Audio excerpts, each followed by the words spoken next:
The stream is live. Look at that. We'll see. Sorry, guys. Jump on. We were just chit-chatting away. I was trying to catch up on some stuff. Let us know where you're at from, where you guys are calling in from. Pretty please, with sugar on top. Again, I can only see Facebook. They haven't started streaming in yet. Hopefully.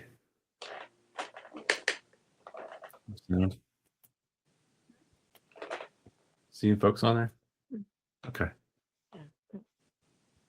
On and on, so sir. Hey, guys. You calling in for Stephanie from the Football Hall of Fame in Canton, Ohio. Right on. Okay. Toronto Chili Bee, we know you. I still don't see anybody from Facebook yet. Let's see what's going on there. There. Yeah, I've got 6. Okay. 7. I didn't think I might have forgot that this is an events on Facebook, but I don't think I put it in your feed. Oh, you don't do that? In a day. Well, no, it'll show up for everyone if you're on live. Okay. They're coming in there now. Hi, Sharon. Hi, Kimberly. Hi, Sharon again. Hey, Nina. Always jumping in from Missouri. Appreciate you.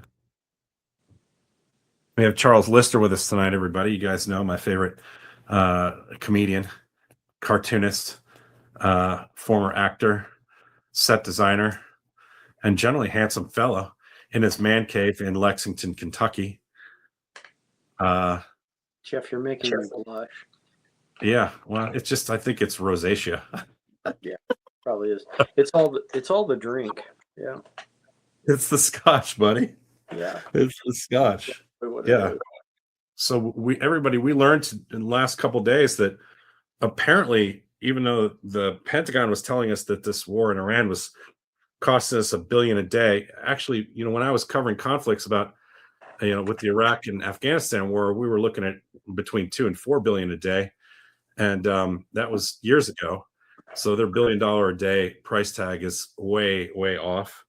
But that's what they're saying. And Pete Hegseth has been saying that the Democrats are the reckless naysayers and don't know what they're talking about. We're still in this situation where we have no idea where this war is going. I was wondering if you, my friend, have any idea where you think this war is going. I get a feeling you're ready to wind up on this one. I think it's going to hell in a handbasket, just about as quick as it can, but as hard and fast as anybody can arrange it. It's a complete mess. I mean, I think it was ill-advised to go in there to begin with. I think they've stirred up a hornet's nest, and I don't think there's any sort of plan. But, I mean, we've seen this before out of this president. This is his MO. This is what he likes to do. He likes to stir up a lot of chaos and see where the chips fall, And this time it may have really cost him, and it may have cost us all. It's already certainly cost Southeast Asia. There's rationing going on. They're canceling flights in Europe. Some of the last tankers are finally arriving, and it's beginning to dawn on folks that tankers are not behind them. And, this war has knocked out several refineries. Even if they did open the Strait of Hormuz tomorrow, they're not going to be able to get those refineries online for another 6 months to a year. I mean, and the whole world is recalibrating for that. My understanding is that China and Southeast Asian people are looking closely at Canada to try and get oil out of there, to offset the losses out of the Middle East. And the world's going to be a very different place from a standpoint of the energy sector on the other side of this. This is a big deal, Let's see. Why is your leader such a douche? From Hamilton, Ontario. Always, I think Brent. He's not Canadian. I think Brent. It's not. What'd you say? Because he's not Canadian. Yeah. I think Brent is chiming in as if he's been just back from the hockey rink. my kind of guy. No, I think we're looking at the price of Brent crude right now. It's trading right now currently between 110 and $112 a barrel, and that's not going to get better anytime soon. That's going to head north. That's not going to go down, and that's going to have knock-on effects all across the economy. Everything from tennis shoes to plastic wrap. And people forget oil isn't the only thing that's coming out of the Strait of Hormuz. I read one time 35% of the world's aluminum comes out of there. Something like 15% of the world's helium. Helium is absolutely essential in processing advanced manufacturing process for chips. In your cell phone. So I think we can all look forward to cell phones becoming considerably more expensive over the next few years. Fertilizer that comes through there too, as well. Is what? Fertilizer that comes through there. Oh God, yes, yeah. The LNG gas is important for fixing nitrogen and fertilizer, and the people who are most dependent on that is Asia, Indonesia, countries like that. And there's all kinds of conversations going on down there about rice harvesting. It's going to get really bad for those countries. People are going to get hungry. And okay, so the Iranians are still claiming that they're in a shooting war and they're taking pot shots at ships coming in and out. Donald Trump is claiming that we've got this airtight blockade set up, and the administration is claiming that this blockade is actually keeping ships from getting to the Iranians to resupply them, to bring them money, and that it's causing them a great deal of consternation. And then the idea is who's going to suffer the most pain and who's going to blink first. And if you listen to the cheerleaders, from Pete Hegseth to Stephen Miller, it's like we've got them right where we want them. But if you listen to the Iranians, they're singing the same tune. So we're going to find out, over the next few months. We're going to find out. It seems like Pete Hegseth in the last couple of days has had, they're in Congress trying to get more money. They want a 40% increase in the defense budget, but yet he seems unwilling to actually sit there and answer basic questions. It seems like Pam Bondi has grown wings in the sense that, Pete is answering questions the exact same way that she normally would. Somebody asks a question, how much do you think this is going to cost? And he says, that's a gotcha question. Right. When just to have some perspective for our viewers here, when somebody asks how much something's going to cost, they're trying to figure out how much it costs, because things cost a lot of money. And we're trying to figure out, Congress's job is oversight, and Congress's job is to decide whether we can afford the things that we're asking about. And so when they say we're not trying to trip you up here, Pete. We're gonna need a little information from you. Can you guys imagine if you went to a contractor who was building a house and you said, well, this all sounds great. I'd love to see your plans. They're a little wishy-washy. But anyways, regardless, forget about the plans suck. But look, can you just tell me how much you think the house is going to cost me? And he said, watch him get it indignant. Well, that's an outrage. Yeah. How dare you question me? I mean, that's what is this, a got you question? What, are you trying to pin me down to something here? Clearly you don't understand how this shit works. I'm the contractor. Don't you understand? Don't you see? Jesus Christ. Yeah, to watch these guys bluff like that and bluster and everything. But it's everything. It's on every question almost. He's got every single question. Arrogant answer. The guy, you can see why he only made the rank of major and why he never had a company command as a captain. Yeah. I can, I got a friend of mine who refers to him as Keg's breath, which I think is pretty fun. I've heard that slur, but yeah, he's, I'm not real impressed. I mean, again, look, it's a war. One of the things that I think is going on is, with the on again, off again, you've got to really ask yourself, if the Israeli intelligence forces went in there and were just killing people willy-nilly in the beginning, and then we were targeting people based on their intelligence from the Ayatollah on down, who's left in charge? And who's really got command and control of the whole country? Do you have situations where you've got like like colonels who have small missile batteries in one section of the country that are not talking to other groups in sections of Iran. I mean, are they even negotiating in Pakistan with people who have total control over the region? I I think mean, they're negotiating with politicians, and I think the most important thing, I think this is what you were getting to, which is that politicians negotiating in Islamabad aren't necessarily the people that are necessarily in charge, because you've got the Republican Guard that has a lot of sway over the country, and they're I'm not readily. imagining guys, ambitious colonels, who have access to a lot of military equipment and have a lot of fanatics underneath them who are more than willing to drive down to the beach and pop off drones and rounds at tankers going through. And they're not even in communication with the politicians who are ostensibly negotiating with Americans.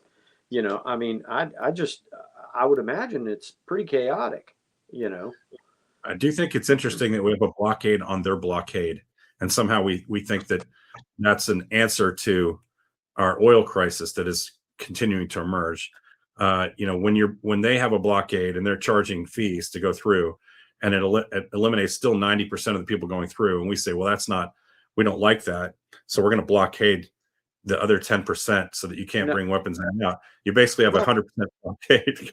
And I had that same question, and one of the things that, like I was trying to, I'm like, well, what is their pushback to that? What is their position on that? And they're saying that, okay, yes, they were keeping shipping that they didn't want to go out of the Strait of Hormuz, but they were allowing shipping to come in to certain Iranian ports, resupply shipping from China for munitions. Apparently the Republican Guard is also involved with a lot of covert drug activity that helps fund their operations, and that has just been completely shut down. And the administration is claiming that is causing real problems for them, that they can't pay their thugs, that they can't pay their people. And so, but is that true? How would we know? Yeah. I think that what concerns me the most is that they want to continue. Now, I guess the War Powers Act would have to go into effect as early as tomorrow if we're going to follow the law. And what do you want to place any bets? Okay. You want to place any bets as to whether he's going to follow the law tomorrow morning? No, I don't. I don't see that happening. No takers, huh? No, no. But I mean, God, I'd have to do a deep dive on the history. But how many times has that been ignored? Yeah.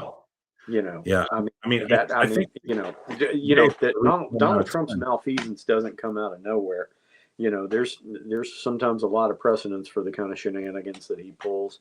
There's man, and we're a long way from the world that we were in when on December 7th we declared a war and went to war. And we've just been playing this kind of these little proxy wars. And the thing that's strange to me, Jeff, is that was his whole selling point to his base. Hey, listen, I'm done with that kind of nonsense. Now there is a divide in the Republican Party right now. I mean, it is becoming factionalized. There are people that are very upset about what he's doing on the Republican side. He's got obviously his hardcore supporters, but there are detractors. And I think we're going to find out comes November, what kind of price he pays. Well, that's interesting, because that leads us to the obvious next point, which is the Supreme Court overruling, or the ruling in the Supreme Court to allow the redrawing of maps without taking into consideration racial divisions within areas on that map, which is going to set off the cool new. I mean, I think you and I probably would agree on this. We haven't talked about it yet, but this is going to set off a firestorm of states running to redraw their maps at a time when we're just months away from, we're just some states are even going to push back their primaries because they want to. My understanding is here in Kentucky, it's not going to happen in this election cycle, but here's something to think about in the state of Kentucky. When you look at the federal delegation that goes to Congress, you got your 2 senators and I think you got 6 congressmen in Kentucky. There is only 1 Democrat in the entire federal delegation from the state of Kentucky. And that's a guy named McGarvey that's up in Louisville, Kentucky. And this redistricting thing, it's going to destroy him. And so, yeah, they'll write him out of it. yeah, they'll write him out. So at that point, the Democrat or the Republicans will basically effectively control the entire state, top to bottom, and will have carte blanche to do whatever they want. You know, I mean, he's the last standing. I think we talked about this last week, which was, the problem with all this gerrymandering is that we need a national policy, a national law that stops gerrymandering from happening. We should have a model that's more like the state of Virginia, where you have a bipartisan commission look at maps that have both Republicans and Democrats from the state legislature, as well as an equal number, as well as civilians on that, drawing maps that everybody can sort of agree that are fair. And that sounds great. We need a national. Well, reasonable. The Democrats have been asking for it for a number of years, and even I know you think AOC is pretty far left, but she has been calling for this for a long time as well. It's not something that's likely to be done, but nonetheless, it's the only solution to the problem we face now, because with the Voting Rights Act completely just demolished by this latest ruling, and that's not my words, that's Sotomayor's words. That's liberals on the Supreme Court who stated that, and that's a problem, because now we've taken the issues and policy questions off the table. It's no longer in any state going to be about whether we have the right policy in place or not, or the right policy that we're pursuing to fix things that are in our country. It is always going to be now a power play for what maps can be drawn and how you can win by having your state's maps push out other states' maps. So California's already moved in that direction. They say they're going to maybe potentially redraw their maps for this. I think they have 52 seats in California. And to balance out some of these states like Florida that are going at it now, they're going to have to gerrymander. And it's just like, that's just so fucked up. How can any American think this is a way to have a democracy? Well, I don't know, but one of the things that I do know, that I'm in a country that has a long tradition of not being particularly interested in democracy. If you go all the way back to the founding fathers, they were interested in a republic, and they were terrified of direct control of the masses. I mean, that not only did they not want indigenous peoples, slaves, and women to vote, but if you look at day one, they didn't want men who didn't own property to vote. I mean, you start scratching your head and you're going, well, who could vote? And they were all kind of the guys that were in that room in Philadelphia that day. They were the local plantation owners. Yeah, but their argument was, that a massive amount of enfranchisement, would be destabilizing, and certainly back then I can see that argument, educational levels being what, you were talking about a time back then when only probably about 6% of the population was literate, but we're well past that. And the idea of disenfranchising people is not great, and it certainly breeds a lot of political unrest. You talked about how they believe that franchising people would destabilize, but the opposite is what we're about to have, which is disenfranchising people. Absolutely, especially now when you have an educated populace and people who are engaged in the political process on the level that they are. I mean, the last two election cycles, my understanding is more Americans voted in the last two election cycles than have ever voted ever before. So people are engaged. They're paying attention. It's not like it was, just 20 years ago or 30 years ago when things were kind of settled. There wasn't such a hair bit of difference between the two political parties. If you go back to the 1990s when Clinton and Bush were running the show, when it came to social issues like whether or not we're going to have display the flag, or say the Pledge of Allegiance, there was a big divide. But when it came to foreign policy and when it came to economic policy, there wasn't a dime's worth of difference between the two political. That's right. The Russians were bad. Yeah, we all knew that. Yeah, and the Chinese, we didn't we're not in that really world anymore. We're not in That's that right. world anymore. We actually have two political parties that have different views on whether Russia's enemy the or not. Clinton Bush edifice that held sway for so many years. I would say going all the way back to Reagan in 1980 and ending, with the election of Barack Obama in 2008. I mean, for almost 30 years, that was a consensus, amongst the elites and amongst the establishment. And that consensus is the thing that where you're seeing this populist anger come from. I can only speak to, what's going on here in Kentucky. When I talk to people who can articulate the point of view, it's well, that 30 years didn't do good things for people in the Midwest. It didn't do good things for people in the Southeast. The globalization, the outsourcing of everything, that sort of thing. It didn't work out well for Main Street USA, and of course you get this massive upheaval and this reaction with two populist candidates. Starting with Barack Obama and then Donald J. Trump, and we're in a different world now.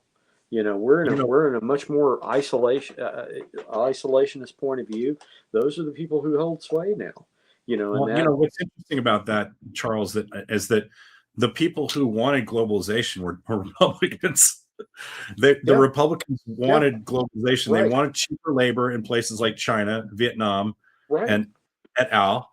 And as a result, they got exactly what they wanted, and now they're the ones claiming the Democrats created the problem. But Jeff, I will say this: if you talk to people who remember that time period, they will tell you that Republicans didn't want that; neoconservatives wanted that, and liberals, progressive liberals in the American Southeast will tell you no liberal wanted that. They didn't want everything outsourced. No, who wanted that were neoliberals like Bill Clinton and Hillary Clinton. And there was not a dime's worth of difference between the neoliberals and the neocons. They were on the same page. They wanted us involved in foreign wars. They wanted to outsource every job that they could. They wanted to enrich people in the urban areas at the expense of people in the rural areas. And where I'm living here in Kentucky, that is the perception of what went on during that time. And that is why they are so vehemently in support of Donald Trump, in much the same way that a lot of liberals support the further left-leaning candidates, the AOCs, that sort of thing.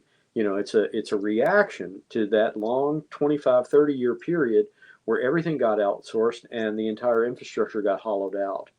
And then on top of it, we were involved in endless wars, overseas that nobody understood the reason for. Yeah. Let me switch gears a little bit and ask you your thoughts on the royal family visit, because I know how you love kings and monarchy. I actually drew you're a pipe-smoking Scotch drinker, so most people would think that you love the royal family. No. I think they're straight out of the fucking trailer park. I love how they, I swear to God, man, it's like watching a reality show whenever you tune into something about that family. They make my skin crawl. They literally, well, first of all, they're not English. The whole Windsor family are a bunch of Germans, and at least one of them was literally a Nazi. He abdicated, Charles. He abdicated. I know, Jeff. But man, if you're ever feeling too cheerful about life, you should look at when they declassified those communiques between him and I've read them. Yeah. Oh my God, what a monster that little son of a bitch was. So yeah, I think they're icky and sleazy, and and awful and but what do you think his real purpose for coming here was? I mean, first of all, let me just set this up. I mean, we're at a time where the most volatile potential loss of allies in Europe in the history of our lifetime, because of Trump's policies and attitude and the way he talks about them. And it's the biggest time that I've noted since he's ever been in office where the rest of the world has wanted to say directly to him, go fuck yourself. Mhm. And so now you have the go fuck yourself Europe, and Britain is a part of that, even though they Brexited their way out of it. And so, and he's really at a weird time, because it's not too many months ago that his own brother got caught up in the, The had his Epstein. had his sausage in the cookie jar, so to speak. And Sure. and really, and England has taken, and UK has taken dramatic measures against him, not to put him in jail, but certainly to ruin the rest of his life purposefully. And his own For sure. brother did it. Yeah. So yeah, he's coming over here at that time with that sort of monkey on his back, so to speak. And and then the first thing that people start reporting is that he would not meet with the Epstein victims. And so he's got that. As soon as he hits the ground running and there's red carpets under his feet, the Epstein victims are rightfully saying, well, he won't meet with us. So what do you take away from, why he came, what he hoped to accomplish? I mean, there's a couple of things that seem obvious on the reporting, but what are your thoughts about that? Well, I think it's an attempt by the British establishment to try and put the best foot forward, because I mean, they may be furious with Donald Trump, but they understand that it was the alliance with NATO that has largely kept them from being the smallest fucking province in Western Russia for the last 80 years. And they need us. They need us. They don't just need us from a standpoint of a security guarantee. They also need us economically. There's no question about that. I mean, they're a small island. They don't have a lot of natural resources. So, they're going to trot him out. He's going to come over with it, and he's going to talk about our special relationship, et cetera, and try to shore up fences and mend fences, and try to make sure that, that we can continue to help them both militarily and economically. Who do you think Because he's they trying do to need. make sense I think so. Who? Is it what, directly with the Trump administration, or is it with Congress, to send a message to Congress that, hey, we're still here with you and we still care about you? And he also made some pretty interesting comments about, that we're both going to be hosting the FIFA World Cup soon, as king of Canada, essentially saying, look, they're a Commonwealth country and I'm still representative of Canada. The monarchy represents Canada in a symbolic way. And you being, King Trump, he made comments of that, which I thought were very telling, basically, because all the 51st state the whole bullshit thing made me laugh so much. Like I say, I actually got inspired this week, and I did another cartoon which I sent to you. Where, I'll put it up here. Where you guys, where King Charles is addressing Congress, and I've got him basically saying, "Look, it's been a real pleasure to be in a chamber that's so rich with tradition, where political power has been reduced to the performative and the symbolic. It seems that the English monarchy and the American Congress have a great deal in common." I mean, because at the end of the day, he's not particularly a political figure. He has no actual power. And one of the things that has been a hallmark of the Trump administration is the neutering of Congress. I mean, Congress has been completely ineffectual. But that's been a trend that's been, I would argue, has been ongoing since going all the way back to Nixon. Is the strengthening of the executive branch. My hope is that in time that Congress will begin to reassert itself, that people will realize the checks and balance nature of that section of government, and we'll see more activity there to curb in what I see is the excesses of the executive branch. And look, Jeff, those excesses, they've come from Democrats and Republicans over the last 50 years. Donald Trump with his, he's not the only one who's executive order happy. Other presidents have done it as well. And I think he's gone to war taken us to war again and again and again without any kind of congressional authorization. And it's people are sick of it. People are just absolutely sick of it. There's a place where you can find common ground with almost anybody. Everybody's had it with that. And I think the answer to that, look, people get so excited about the presidential election. People turn out and vote for presidential elections. They don't vote in the congressional, they don't vote in the off-year elections. The people who vote that skew demographically higher and older. and the engagement drops off sharply. But there's tremendous political power to be had there. Well, I And think you're seeing them all frantically on both sides of the aisle right now, trying to figure out how the fuck they're going to save their party in November. I mean, this is serious business. Until this ruling the other day, we at least had an idea, a ballpark idea of where it was going to shake out. Mhm. We knew, Virginia was probably going to a Supreme Court decision that was maybe going to be in favor of it. Florida was going to flip some seats, and everything else was kind of shaped out. But now with this Supreme Court ruling, it's a free for all in every state, and everybody's going to be calling like special sessions, and you know what I mean? It's going to be insane, and it's never a lot of chaos in our lifetime been this way. So really, to me, what matters the most is that, or not matters the most, but what is noteworthy to me is that everything around this fucking guy is chaos. Mm-hmm. Everything. Mm-hmm. There is nothing that he does that's not chaotic. That's right. And I think I talked about this a lot with you guys who are listening in, how this was going to be this way. And the closer we got to the election, the more chaos there would be. We don't know what all the chaos is going to be. This was just one chaotic thing that's setting off an entire country's panic. And that was just one decision because he had the ability to appoint this court. And this is nothing close to what it's going to be in the next several months. This is going to be a state of chaos. It's unending until the November elections. In fact, it's not going to end at the November elections because they will sue every state where he loses. Right. Over some nonsense. It'll be like the seashell stuff. You know what I mean? That's right. That's right. Right. So let's talk about that. Let's talk about James Comey. Look, I try to keep things objective. James Comey this fucking guy takes a picture of a bunch of rocks on a beach, and they seashells. Let's be clear. Seashells are just as dangerous as rocks. Sakes, and all of a sudden the Justice Department is indicting him over it. I mean, I'm sitting there reading that, and I can't even believe what I'm reading. It's insane, and it's so undermining to the institutions. When the American people sit back and watch these, the Justice Department and these federal institutions become instruments of lawfare, where factions are going after each other. It's awful, So but that's where we're at. I think what bothers me the most is that it's all this is supremely laughable, and I'm quite certain that I'm not quite certain, but I'm 90% certain that if there is a reasonable judge in the world in North Carolina who hears this case, it'll be thrown out on like pretty fucking quickly. Oh, I'd stake my life on that bet.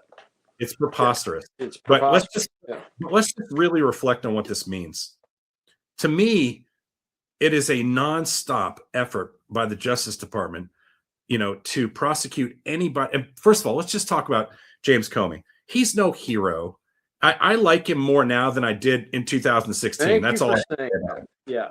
I mean, here's a guy who, if you thought elections shouldn't be tinkered with now, he was the head tinker in the last election. Oh God. Well, and also back during the Bush administration, let's see, the cozy revolving door. Hey, let's get you a job over at Lockheed Martin so you can make your millions, and everything like that. I mean,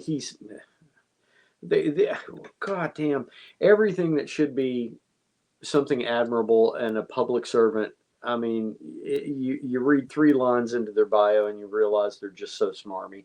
It's sad. I mean, it's all just a free for all of self-interest, and you start wondering what happened to public servants, what happened to people who wanted to go up there and make a difference and stuff like that, and it's just the one thing we can say about James Comey is that he was a career, here's a guy in law enforcement who knew what law enforcement was.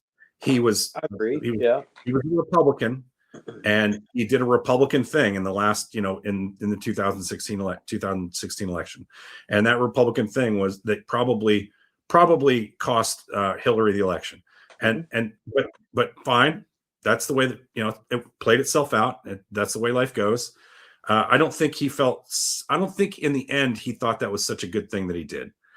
And I think that he's turned in a way that's like, okay, this is my chance for mea culpa. I'm going to go hard on Trump any chance I can right now. And that has made him a target of the Trump administration. You bet. And as a result of that, and Trump has more than delivered on his promise to get rid of Comey. And now we have a James Comey and a Donald Trump who are infighting, and Trump has all the power. And so he has taken like I said on my reel yesterday, if this guy was such a threat to the president, he wouldn't have been investigated for a year without being in prison or jail. Sure. He would not have been released by a judge yesterday when he came and turned himself in. I looked up James Comey's net worth, right? He's worth about 18 million bucks.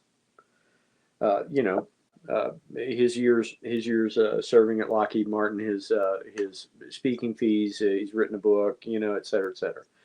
But if you think about the kind of money he's going to have to pull together to defend himself from a federal investigation, I mean, this is going to take a 6-figure bite out of his ass. I think what's going to happen is, and if it's not, I think it probably is happening already, but I think one of those big firms in DC is going to represent him. Probably, yeah. Probably. And I think they're going to do it for nothing. Yeah. And I have, in fact, I have some friends who work at some of those firms, and they've taken up similar cases. And I think but still, it's how is it on his career? The fact that he's going to have to go back and forth to North Carolina all the time, they might. It's going to be stupid, and that's the point of it. The point of it is if you're really powerful, he'll attack you, and that makes the less than powerful people feel like they're scared. That's exactly right. That's the point of it. It's misery. Create as much misery as possible. I don't care if it gets thrown out. Indict him again. Indict him on something else.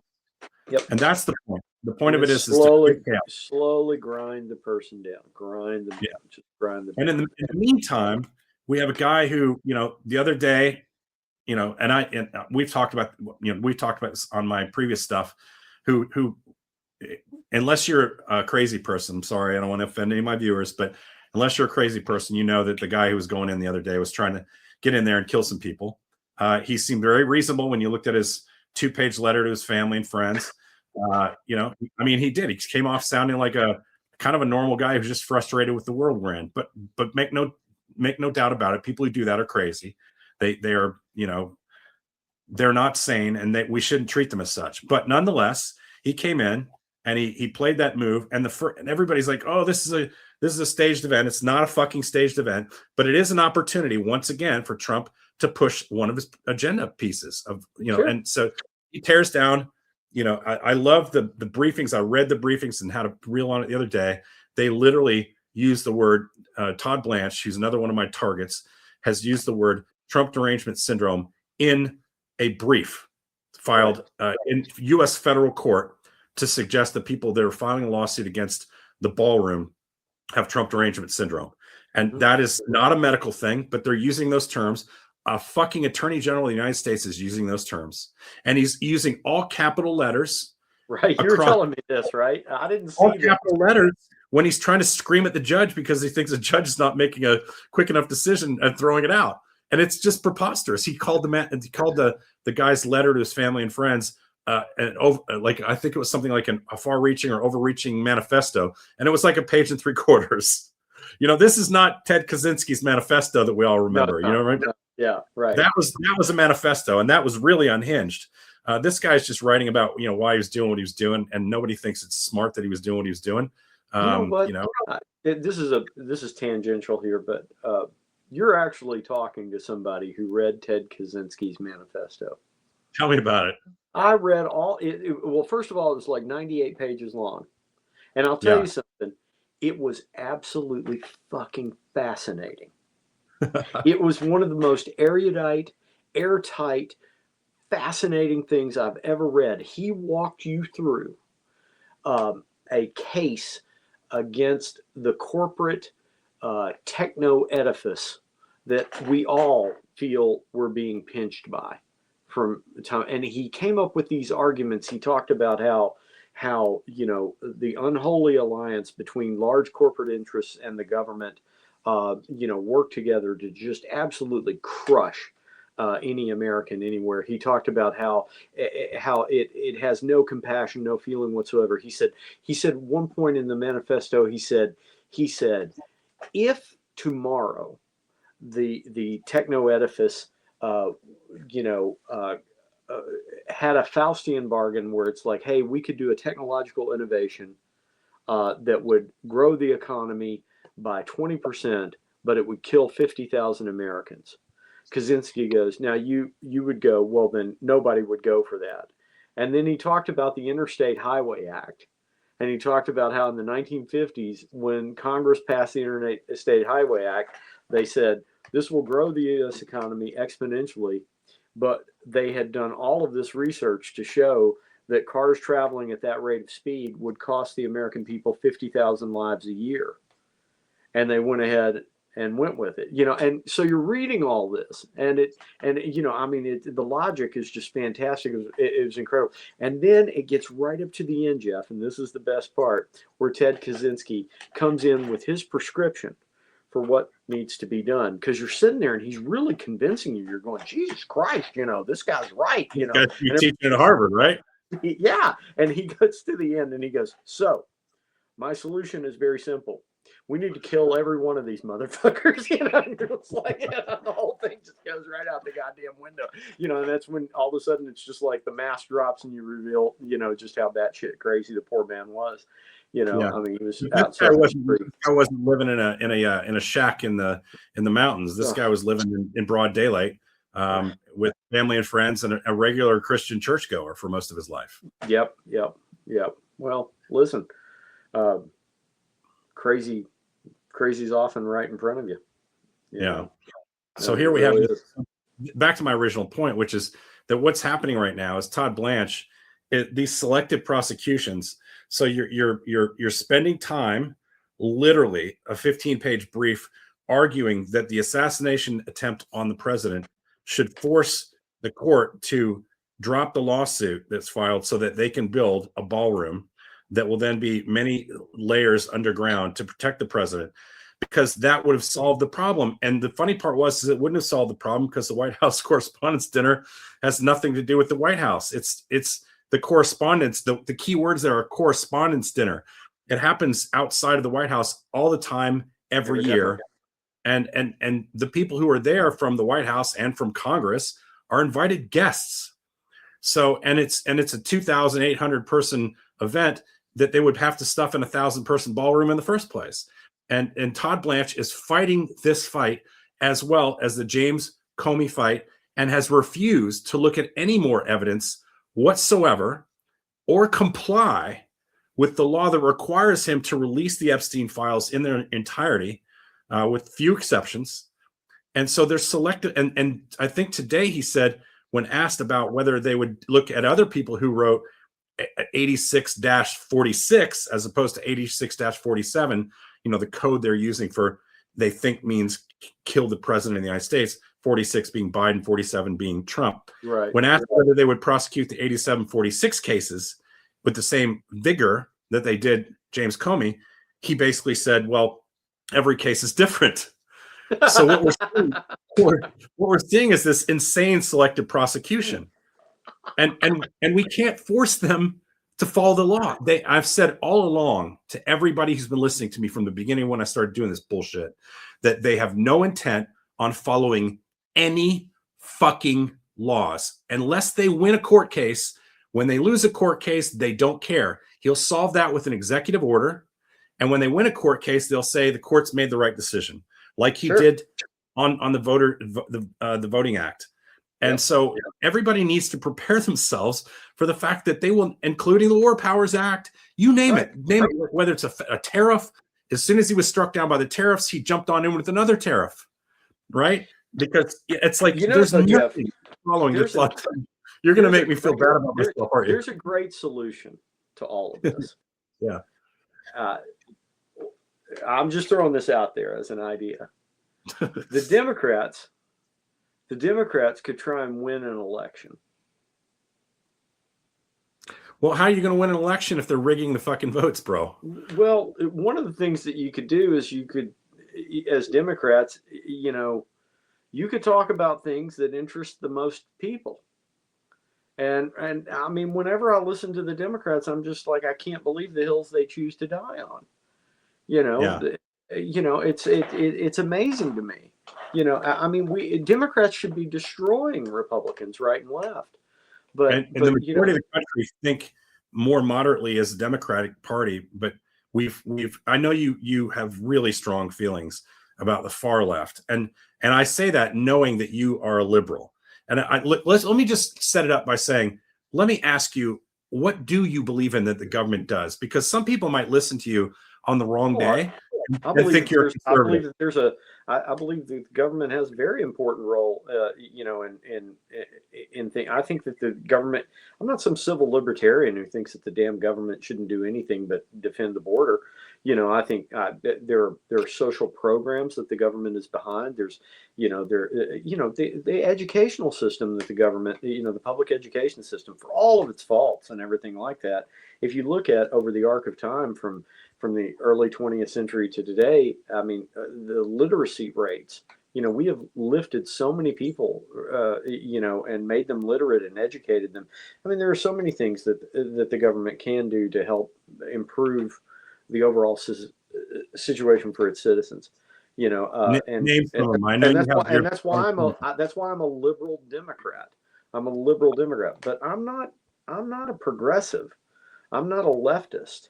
I'm certainly not a democratic socialist. I'm not any of those things. I'm a liberal Democrat, and a liberal Democrat, believes in a role, that the federal government has a role in shaping policy and should do more than just, defend the border, and that sort of thing, but What democratic sort of government policies do you agree with? You've listed a few of them to me in the past. well, What? like I love the Social Security program. I love disability programs. I love public education. I love, I believe in, everything from, a woman's right to choose to, I mean, just standard liberal policies. But I don't believe in overreach beyond that. I don't believe in centralized control of the economy by the government. I don't.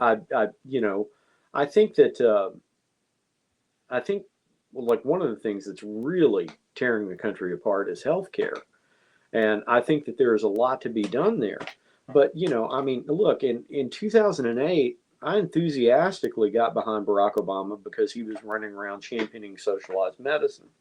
And imagine my horror after 2 years in office when I discovered that it wasn't socialized medicine he was interested in. He was interested in the largest giveaway to insurance companies in the history of the world with the Affordable Care Act. And he was interested in forcing Americans to buy a product from these sons of bitches who have been screwing us since day one. I mean, But I don't know. you would be for a single payer program, right? Or Yeah, socialized I think medicine. I would be for a single payer program, but not one that's all encompassing and drives out completely the private sector. I Yeah. don't understand why the two are incompatible. Why can't you have both? Why can't you have private sector healthcare insurance, and why can't you have a single payer system that competes with it, and have those two run side by side? Why does it have to be an either or? I don't think it needs to be. I think that there should be a public option that is viable and is a strong thing. But I don't think that means that we completely destroy private insurance and private healthcare and that sort of thing. I think that Well, the both can work hand in hand. And if you think about it, there's plenty of that going on right now. What's the system, the healthcare that we have for veterans and for soldiers? yeah, TRICARE. Yeah, TRICARE, exactly. Why couldn't we simply expand TRICARE, to the general population and have that run side by side in direct competition with health insurance companies? I mean, and have the two compete against each other. And then that would then drive costs down overall. I mean, that to me seems like an incremental change that you could go down that path without completely overturning the apple cart of the economy. One of the things that you have to remember when you go tinkering with something as big as healthcare, shit, what is healthcare? 20% of the U.S. economy? It's something like that. So you can't just go in there with a sledgehammer. I believe in negotiating with people and making incremental changes over a long period of time. I don't Yeah, and believe I in would say radical. we had somebody who said on our thing, so you believe in social programs but not socialism. Why don't you maybe explain your position and how it's different? Yeah, that I really do. Look, social programs are not socialism. Socialism is an insanely managed, centralized control. You know, I've worked in the public sector and I've worked in the private sector, and I've seen the government up close, and it's not pretty. It's not efficient. It's not kind. It's not warm fuzzy. You know, and you know, I understand that the private sector can play rough too. You know, I'm not naive about that. You know, but you know, when you give a tremendous amount of power to the people who have the guns, you know, it's not great. You know, I like a healthy and vibrant private sector, and Well, we've given a lot of power to the men with the guns right now. Yeah, that's true. And they're not socialists. Actually, you can start making an argument they're becoming slowly. I mean, you know, they're trying to they're trying to purchase private airlines and put them under the control of the Trump administration. And that to me is for MAGA, if they don't understand what socialism is, that is socialism. That's right. Well, it's socialism for the rich. Yeah. Is what it is. It's like, hey, I want to have strong centralized government control, and I want that government control to go toward to benefit, instead of benefiting people who are marginalized and in trouble economically, I want it to benefit large corporate interests. You know, so you basically set up a system where you know, you have socialist policies that benefit large corporate interests, and that's a nightmare. You know, it's a damn nightmare. It really is. What do you think about Pam Bondi's recall to testify in front of Congress on May 27th, I think it is. You know, she's, just to set it up for people who don't keep up with all this stuff, Pam Bondi was scheduled earlier this month to have to testify in front of Congress, and it was originally she was subpoenaed to do so, and then kind of came in, and James Comer, not to be confused with James Comey. Right. Comey, excuse me, I almost did it. You know, is a Republican congressman from Kentucky who is in charge of that House committee that's doing a lot of that oversight, House oversight and government. What do you call it? Well, there's two congressmen that are bringing a lot of heat on that. It's James Comer and also Thomas Massey. Well, James Comer's bringing the heat on behalf of Donald Trump, and Thomas Massey's bringing the heat against Donald Trump. Right. And they're both Kentucky Republicans. Massey's my guy. Massey's a really interesting character, man. If you read up on that guy, he attended MIT. He got his master's degree in electrical engineering. He lives off the grid in northern Kentucky on a farm that is run off of a hodgepodge set of Tesla batteries and solar panels that he whipped up together. He owns over 30 patents. You know, I mean, just this really fascinating guy, but he is a civil libertarian down to his socks. And you were asking me earlier this week, you said, what's the deal with this guy, Massey? Why is he flying in the face of Donald Trump and taking this? That's the cynical side of me as a reporter, because I've lost the ability, Charles, to actually think somebody's doing something for the right reason. I have to go straight to the question of, what political gain is he getting by going against Trump? And my answer to that, Jeff, is I can't see it. I don't know what it is, because Trump is rolled up in his district throwing money around, you know, like a fucking rock star, because he's backing this Navy SEAL. I can't remember the guy's name, that's going to primary Massey to get Massey out of there, you know, and you know, so no, I don't see any political gain. I think Massey just really believes, hey, we should go after these sons of bitches. You know, these were child fuckers. You know, and he's like, it's horrific. You know, and this needs to stop. You know, and so I would love to believe. I would just love to believe, and I sort of am believing, that Thomas Massey is one of those people that's kind of like a Ben Sass. You know, the former senator from Nebraska. Listen, guys, I'm going to speak to everybody here. If you haven't seen the long version, it's 38 minutes long, of Scott Pelley, my old colleague at 60 Minutes, interviewing former Senator Ben Sass, Ben is dying of cancer. He has 5 kinds of cancer. He hasn't got much time left. And he is one of the most articulate, intelligent.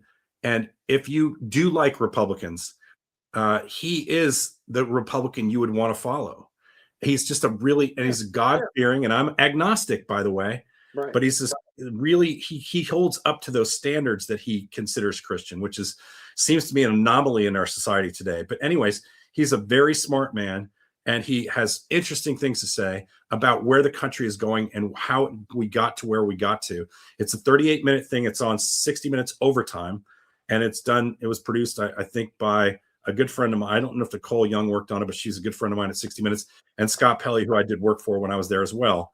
And it's a really, really interesting interview. He's interviewing a dying man who has some of the most wise things to say about our country, our government, and where we are today and where we need to go if we want to fix it. So go watch that. Ben Sass and Scott Pelley, 60 Minutes overtime. It's 38 minutes. It's best 38 minutes you'll watch all week, I promise you. But anyways, Ben Sass kind of reminds me a little bit. You're talking about this guy Sass. I'm talking about this guy Massey. One of the things that I lament is when you look back over the history of the American Congress, the Congress used to be the place where that kind of idiosyncrasy could manifest. You could have these people who were outliers, and they became a moral voice. They became a conscience. They became, and they had to be contended with, And now what has happened is the world has drifted into such a hyper-partisan place that Congress is just like, well, there's just 2 camps, And so a guy like Massey comes along, and nobody knows what the hell to make of that guy. I mean, they really don't. I find myself trying to say vote for Massey. He's almost every other thing he votes for, I'm against. Yeah, that's how desperate we are for people who have real leadership, who even despite the fact that we may disagree with them on many political issues, we're looking for somebody who has actual, not only tells the truth, is not scared to stand up for something he believes in, and is not scared to handle the political fallout should he lose. And that, you could do that in Kentucky and be a Democrat, you would be in office in Kentucky. Oh, yes. The word is integrity. Just some fucking integrity. It's like, like who's the congressman that we have now who wants Mitch McConnell's seat? Andy Barr. Oh, yeah. That fucking guy. He lives in your city. There is no conviction with an Andy Barr. The only conviction that an Andy Barr has is that Andy Barr should be the congressman. That's it. And there is no other conviction. He's gonna have Mitch's seat because they're running Amy McGrath against him again. If you guys remember Amy McGrath, look, just to set it up, Amy McGrath has run a couple times and she's losing. And I'm sure she's a nice lady, and she was, a pilot, a fighter pilot, and all the stuff that comes with that. And I applaud her service. She is not the person to run for a Senate seat, and she's just not. She's not articulate. Let me tell you what the problem with Amy McGrath is, because I've seen her run 3 times. She's fucking lazy, and this is coming from Charles Lister. I know what lazy looks like. I love being lazy. Okay, but listen, if you want to be, she's more lazy than we are. What I'm telling you is, if you want to be in a leadership position, you got to hustle. You got to go to the fucking fish fry down at the Triple Rock and shake some hands. Amy McGrath, all she wants to do is go on a college campus and talk to the people who agree with her. That's it. Yeah. She's not willing to hustle. She's not willing to get out there and get on the stump and work. And there's kind of I don't know, I get the vibe from her as somebody who's in her region and has seen her speak. There's this vibe of I don't want to say entitlement, but I should get it because I should get it. And it's like, man, that does not inspire anybody. I mean, she's fucking lost 3 elections now. 3 major elections. It used to be 3 strikes you're out, but I think she's going to get to do a 4th one. And the reason why is because nobody else will even stand for the fucking election. It's very telling that they're not putting a lot of money into Kentucky. Well, they know nobody can win. A lot of the a lot of the Democratic Party platform is so far to the left to the thinking of people in this region that it's just a non-starter. I mean, God, everything, Jeff, from positions on gun control, from positions on crime. I mean, the Democratic Party. There were serious people in the Democratic Party. Running around talking about defunding the police. I mean, these are not things that win elections. These are not hills to die on. These are for regular everyday folks. These are non-starters. And I keep hoping that the Democratic Party will get back to, I don't know, talking about something like, hey, how do we make it so that people's prescription medicines are cheaper? Not like don't go out talking about socialized medicine.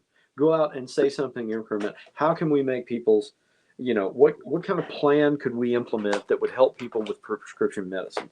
What kind of plan could we implement that would, that would make incremental changes in the educational system and improve things? But they don't. They pick little niche issues that the majority of people don't care about, and so they lose elections over and over again. We talked earlier about this today, about the importance of not only having integrity when you're running for office, but also having charisma. And you were recently at an event where charisma was sorely lacking. It's so bad. I mean, let's see. I was looking at the four Democratic candidates for the congressional 6th district. There's one. Her name is Erin Petrie. She's running in the 6th district. She is so manic and so shrill in her conversational style. So I'm Erin Petrie, and I'm going to, like that. And it's like, and you're sitting there, and I saw people turn around looking at each other, going, hold on, take 2 steps back, don't make eye contact. I mean, that kind of thing. I mean, it was bad. And then the 2 male candidates were, I think the guy's name is Zach Dembo, and I forget the other candidate's name, because they're forgettable names. I mean, the problem is like I'm sitting there and looking at these 2 guys, and they both look like 2 fucking guys who got bullied mercilessly in junior high, and nobody votes for that. They just don't. They look at the guy and they go, is this guy a fighter? Is this guy going to go up there and fight for something that I believe in? Can I trust that people will listen to this person? I mean, it's sad. And I know, and listen, like, in fairness to this guy, Zach Dembo or whatever, articulate, smart, a career in public service, no question, he'd probably be an excellent public servant, but that's not the perception. You have to have both. You have to have somebody who's smart and who's capable, but also at the same time is convincing and has. Well, that's what the Republicans seem to understand better than the Democrats do. Oh God, do they ever? Like, Look, you man, can say whatever you want about how you hate Pete Hegseth, and I hate Pete Hegseth, but he was hand chosen for a reason. Absolutely. Barrel chest, trying to do push-ups, looks okay in a suit, got that sort of Republican haircut. And you can go all the way up down the line and maybe exclude Stephen Miller from that. But like there are those in that party who definitely understand. And Jeff, look at how they keep Stephen Miller under wraps. They're like, don't let Stephen get in front of a camera, please. Look, Donald J. Trump, you can trash him in 46 different ways, but Donald J. Trump can stand in front of thousands of people and ensorcel them. He can. And he is, to a certain demographic, incredibly charismatic. We should qualify that with to a certain demographic. To a certain different, the one that wins, Jeff. Yeah. The one that wins. Bill Clinton figured it out, for Christ's fucking sake. Bill Clinton was a Rhodes Scholar who attended Oxford. And he walks around and he talks to people, Jeff, and he says, I feel your pain. Are you fucking kidding me? Do you think Bill Clinton talks like that in a policy meeting? Do you think he talked like, I mean, he gets it. He understands. I mean, Bill Clinton's one of the greatest speakers on the stump you'll ever see politically. It's unbelievable. And I don't know if I told this story, but I was with him back in, I don't know, probably 1991 or something like that at the 92, probably at the White House. And there's a picture of me with him and all that kind of stuff. And I was a young guy, and I was very determined not to like him because as a journalist, I'm very determined not to like any of them. I try good luck with that with Bill Clinton. I try my best. And he did one of those kind of things that you do a better impression of than me. But, he walked in and I stuck my tape recorder in his face kind of thing and started asking him questions. And he just stuck out his hand and shook my hand and got right up in there. He's like, "Oh, what are you here for?" And, you're nice to meet you and blah, blah, blah. And what do you want to talk to me about? And, all this kind of stuff. And, he's the same guy who, when he's at a diner, the first thing he does is he walks right over to the plate of hamburger and French fries and helps himself to a French fry. To your fries. Yeah, your fucking fries. And then turns and takes one and eats a bite of your burger. Can I have a bite of that burger? And then he hands it back to the guy, and the guy's like happy that Bill split all his burger. And then he tells, "Hey, Jimmy, can you get me one of these fantastic burgers?" And he's 5-10 minutes in, and he hasn't asked him a single question about politics whatsoever, and he controls the whole fucking room. And we have lost the Democratic Party. There are none of there are very few of them anymore. There's nobody in the goddamn Democratic Party who's charismatic. Chuck Schumer, are you fucking kidding me? Meshuggah Schumer, Jesus, I mean that guy. It just goes on and on and on. I mean, the people in the Democratic Party who, it's like the American people. The old joke with W. Bush was, "I'd like to have a beer with that guy." You can disparage that and say that's shallow or what have you, but that's what wins elections. Actually, anytime I've been around Bush, and I do not consider him a smart guy, I found him to be gentlemanly and polite and quite engaging for a guy that I thought was as dumb as he was. Mm-hmm. I mean, there's no question he's not a bright guy, he's not like Clinton, but he's not bad. He's certainly better than, when it comes to, commanding a room, Trump commands a room, but he commands a room of imbeciles because he surrounds himself with imbeciles. That's Bush could talk to kind of anybody. And even if you didn't like him, you probably still think he's an okay guy. You're not going to walk away thinking he's a prick. Whereas Jeff, Clinton, if you set out to win an election, who do you think would be better to get votes from? Imbeciles or academics? Well, it depends on how many people there are. Well, no, seriously. What percentage of the population do you think are imbeciles? What percentage of the population do you think are smart? Right. What percentage of the population has a college degree? What is it? It's like 30%? Yeah. Something like that. What percentage of the population has an advanced degree? Now that's getting down into like the 15 or 20 percentile. The average IQ in America is 100. 100. The Newsweek magazine is written on a 6th grade level. Mm-hmm. The Democrats are very, they're very cerebral, they're very academic and that sort of thing. But at the end of the day, you need less college professors and you need more cab drivers. If you want to win an election. I was asked by somebody here to reintroduce you because they joined a little bit late, but this is my buddy, Charles Lister. Charles Lister, just for you guys' knowledge, is one of my best friends since college. He was the editorial cartoonist. I'll put his cartoon up again. He did another one for us today. Every time he's on, and when we start doing our podcast, we're going to call it probably something like Two Guys Talking. He's going to do a cartoon every week, with maybe the news of the day or the news of the week. This is Charles's take on the royal visit. And Charles, when he was in college, was our editorial cartoonist, the paper I worked at, the college paper, and then went on to do all sorts of things, including starring in a couple of really bad horror movies. And he does set design. He's an artist, extraordinary artist, actually, and lives in Lexington, Kentucky, with his wife and a couple of little rugrats running around. And just the reason I have Charles on is because Charles and I have these conversations pretty frequently, where we just call each other and are either angry or laughing at things. And I just find there to be interesting conversations. And I find Charles to be one of those very smart, cerebral kind of guys that I like having in my circle of trust. So that's why Charles is here. And Charles, if he were having a podcast introducing me, he'd have to say, I remember him when all he did is stagger around and throw up and fall on the ground in college. But but I still like him, so he's my friend. That's probably what he has to say about me. But anyways, the thing that I liked about you was in college when I met you, we bonded over Hunter S. Thompson.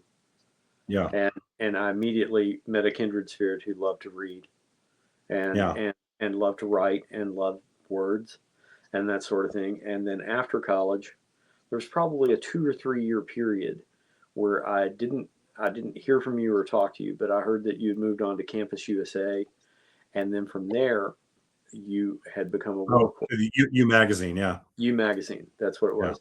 Yeah. And you had become a war correspondent.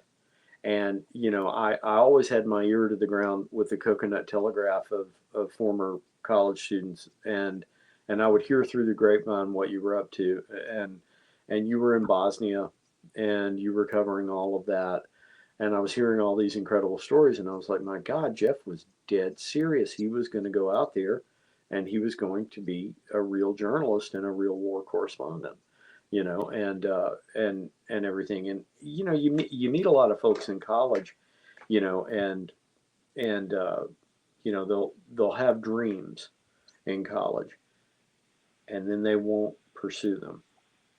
And it's very rare. And then those were the people that I gravitated towards. When I was in school, one of the things that frustrated me about the academic experience was I was constantly being told by my professors that I needed to pick up a master's degree in art. And I was bewildered by this. I was like, why in the fuck would I want 3 more years of this? And they were like, well, if you don't get an MFA, you won't be able to teach. And I was like, I don't know how many times I have to say this. I have no intention of teaching. And they're like, well, then you will starve and you will die. And and I was like, well, what about the option of getting paid for making art? And they were like, oh, that's hilarious. Such a thing has never happened, in the history of the world. And what did your grandfathers tell you when you your grandfathers? Even worse. But what further pushed me away from them and made me persona non grata was the response of, I'd look at them and I go, well, I think that's probably true of you, but I think I'll be fine. And, of course, they were like, the arrogance and the stupidity of that, well, they were right. I did starve a great deal, but I also enjoyed some success too. But the first part of that is you've got to have the guts to go do it, and that was the thing and that's why I kept in touch with you. I was like, no, Jeff really ran out and became a reporter and became a war correspondent and actually did these things, that he talked about doing when I met him when he was young. And Jeff, that's incredibly rare. I think it was just a giant colossal fear of failure. When you decide you want to do something and you tell the world you're going to do it, you're kind of like broadcasting your intentions. And if you don't go do it, then you're a fucking loser. And so I was scared of failing at that endeavor for fear that I would be judged by my friends and peers and family for failing. And it drove me that much harder. And I don't know if that makes any sense, but no, I'm sure that was part of the equation. That makes sense. The other thing that I had going for me too was I couldn't do anything else.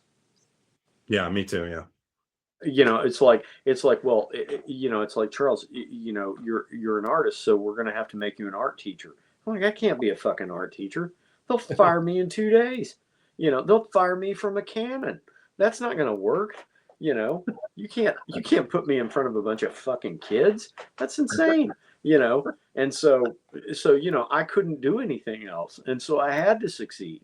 I had to make money from actually creating and doing things. I didn't have any choice. I've got a very close friend. You've met him, a guy named Jeff, and he and I, and Jeff is one of the few people that I went through college with that he went on and much like myself, he did things in the field of art, had no interest in teaching. Jeff has been wildly successful. Yeah, his name's Jeff Coatney for the sake of separating the two Jeffs in the conversation here. And Jeff's had this incredible. He's had this incredible career where he's worked in other countries and that sort of thing. And one of the things that he and I talk about all the time, we both feel like, and we know we're fugitives from the law of averages. We've done well for ourselves, in spite of the fact that we made all the worst choices, you know. And and we talk about it, and we're like, and one of the things that Jeff says all the time, and he's so right, is he's like, fuck, Charles, I couldn't do anything else. I didn't have any choice. He's like I it wasn't like I was going to be an accountant or or going to dentistry. Maybe you can give him a little bit of tease as to who Jeff Coatney is and was and the kind of projects he's done, because oh goodness, it sounds like we're just talking about a random person here. Jeff was at EKU at the same time Jeff Newton and I were, and he was just a fireball of talent, just incredible. Could do anything. He did everything from acting to voiceover work to cartooning, illustration, painting, you name it. And he went on, and Jeff has a tremendous technical proficiency for technical drawing and that sort of thing. And where he found his niche was in theme parks. And one of the things that Jeff did that was really, really incredible was he was in a very high up art directing role in Disney's Galaxy's Edge, for Star Wars, and did a tremendous amount of work on that, in particular on the construction of the Millennium Falcon in that park. And which I was privileged to get to see just about 2 months ago. I took my youngest son down there, and Jeff went with us, and we got to look at his work and everything up close and in person. But yeah, he's worked on theme parks all over the world. He was in China for several years, working on a theme park for the Chinese government. That's really quite something, But yeah, and again, much like myself, one of the things that he and I have in common is we couldn't do anything else. Every time we tried to do anything, that a sane person would do, it just turned to shit. It's like there was no other alternative. Yeah, so you're like me. Do you find that with you about writing? I mean, are you the kind of person? It's like it's like, do you think Jeff Newton could be an accountant? I can't even keep track of my fucking checkbook. Actually, I don't even have a checkbook. Holly has a checkbook with both our names on it.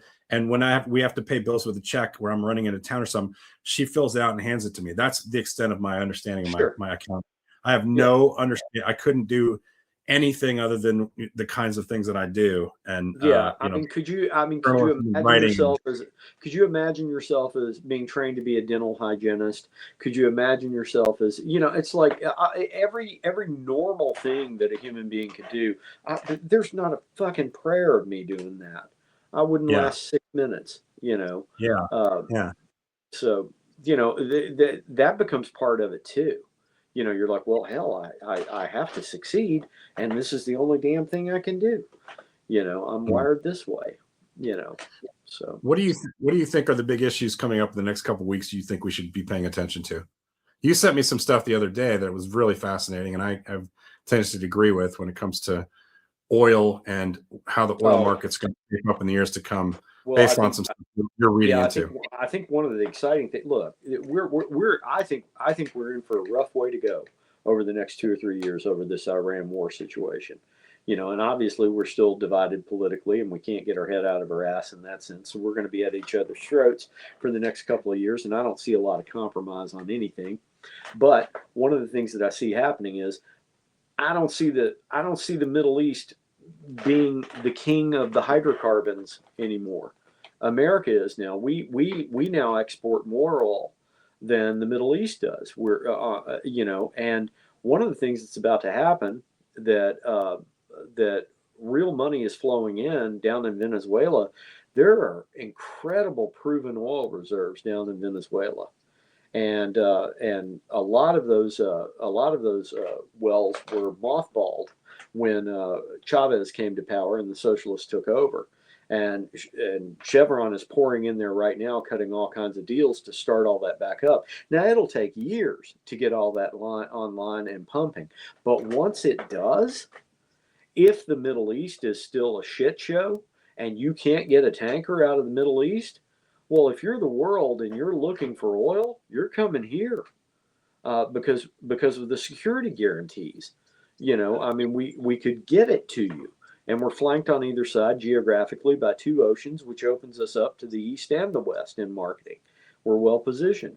So I think the future in 2 to 3 years is going to look pretty bright from America just because of our geographic positioning and the many blessings that we have from a standpoint of resources at our disposal. We may be the only country on earth that could be isolationist but please don't misunderstand me. I'm not advocating for that. I don't think isolationism is a good idea. Well, we would be isolationist by mistake. Like we would be essentially starting a war with Iran, creating our own isolationism, right, and benefiting from it without us calculating that into the equation. That's exactly right. And also I think Canada's going to stand to benefit from all of this. I think they are too. Their deals they're cutting right now are phenomenal. Absolutely. Aren't they? I think they're throwing money at that at a large pipeline that's going to get a lot of the oil sands oil out of Canada and into markets. And it's going to go to Asia. Yeah. So, I mean, again, we're in for a rough road from a standpoint of the spike in oil prices and how that's going to have downwind effects on everything from, my God, cellophane to tennis shoes, and we're going to see real inflation. But that doesn't mean that's the way the world is realigning as we speak. Big tectonic plates are shifting. And I think I don't see Russia being around much longer. They've got such a problem with their demographics, and I think I don't think China. I think China is so overhyped. China's got incredible demographic issues. They've got whole cities in China with no people in them. Yeah, well, they built whole cities in China that nobody bought the apartments, and we did that story on 60 Minutes 10 years ago. Now, did you get into the deep dive about how the reason it was a Leslie Stahl piece? Yeah, Leslie Stahl did it. She went over there and walked around and saw these empty cities. Yeah. Well, but the thing is like when I believe it was Leslie Stahl's piece that I saw, but that set me thinking. I was like, why in the world would they have done such a thing? And what I landed on was their markets and their economy is so corrupt that the Chinese people believed that the only place that they could put their money was in real estate. And as a consequence, they started buying second and third homes, like as investment properties. And they bought them by the hundreds of thousands, if not millions. And before you know it, they had created entire cities where no human was ever going to live. Mm-hmm. I saw a statistic not too long ago that said you could put the population of France in the empty housing that there is available right now in China. I mean, that's true, that's astonishing. Now, there's some good comments here from Donna Collum. Donna says the price has to stay very high to make the oil sands profitable because it's so costly to get the in the ground and costly to produce and process dirty stuff. Yeah, that's true. That's so true. at least that is so true, Donna. But I would also say that if you take 20% of the oil off of the market for any extended period of time, that oil sand starts looking real attractive. And you know what? That's just like there are probably oil fields in Canada that have never been discovered yet. I'm sure. And just like in Alaska, or that they've just not mined. And I think Canada's turning much more into a country that's much more inclined to go, we want to live and stand on our own. We're going to find our resources now, and we're going to figure out a way to get them out of the ground. And it's maybe not the most left-leaning ideology, but Mark Carney's not fucking around. And, he's going to start bringing that country forward so they don't have to depend on U.S. commerce anymore and U.S. Military anymore. Europe is changing in such a way that they want to build all their own weapon systems now. And I actually disagree with you on the point we were making earlier in the commentary, which was I don't believe that the Europeans need America as much as they think they do. And here's my thought as to why. Their main foe is Russia, and Russia is showing that they cannot handle Ukraine. Yeah. And if you had 30 European countries that had another 10 years of lead time, maybe 10 to 12 years lead time, they could start buying their weapons and creating their weapons from themselves, and they could muster. They'd spend more money, but they would muster up enough armies within sort of another NATO structure where they wouldn't have to bother with us anymore. And I really agree believe with you. But I think the Germans are going to need about 2 to 3 years of runway to do that, and they're already doing it as we speak. They're retooling Volkswagen factories over there as we speak for weapon systems, and they're going to be building drones. And one of their chief clients is going to be Israel, for drone manufacturing.